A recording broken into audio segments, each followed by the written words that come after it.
अतिरेकी समुद्र मार्गाने आले हा नेव्हीचा दोष, हल्ला मुंबईवर झाला ही राज्य सरकारची बाब, देशातली घटना म्हणून दिल्ली जबाबदार. आठवतो तो मुख्यमंत्र्यांच्या खुर्चीचा तमाशा? त्यांना काय वाटतं, लोक हे सगळं विसरतील? सीएसटी स्टेशनवरून जीव मुठीत घेऊन निघालो. धाडधाड आवाज, किंकाळ्या, रक्त, सलाम मुंबई.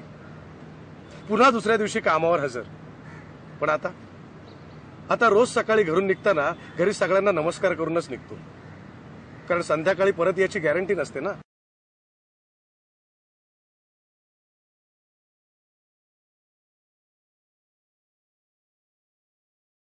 आज काय होतं संभाजीनगरमध्ये, काय आता आपण किती आमच्या सर्व माता भगिनी किती मोठ्या ह्याच्यात उत्साह ठेवू शकता, हे फक्त किमया फक्त शिवसेनेने केली.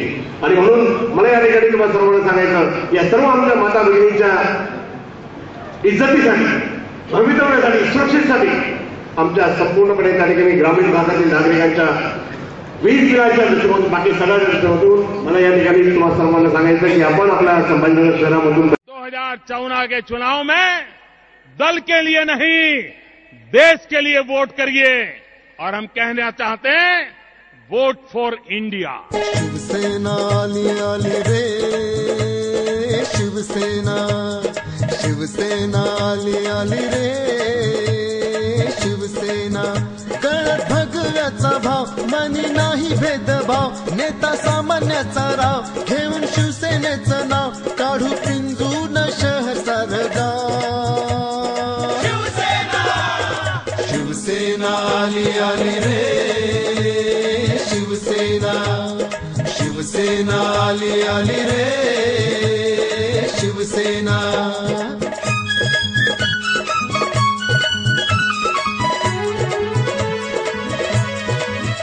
करतो विकासाचे काम, गळ्यात भगवा मुखी राम, रात्र दिवस करी काम, नाही घेतला आराम, घेतो गरिबांच्या कामासाठी धाव.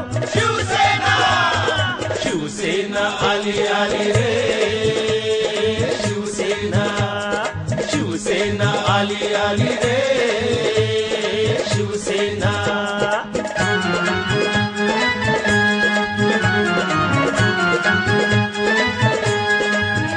ऐका मामा, ऐका नाना, ऐका आजी, ऐका बाबा, ऐका आप्पा, ऐका आबा, भट धनुष्याचा दाबा, टाका उलटून विरोधकांचा डाव. शिवसेना, शिवसेना आली आली रे, शिवसेना, शिवसेना आली आली रे, शिवसेना.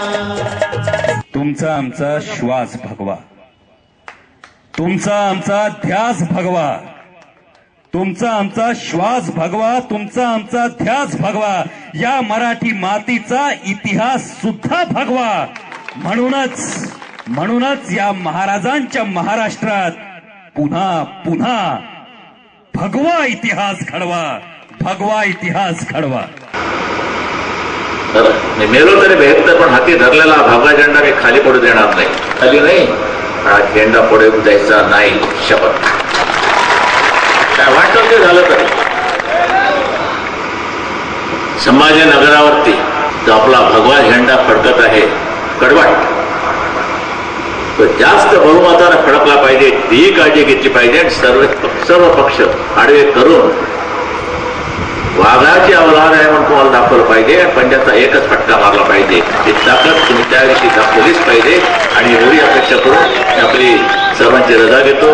जय हिंद, जय महाराष्ट्र.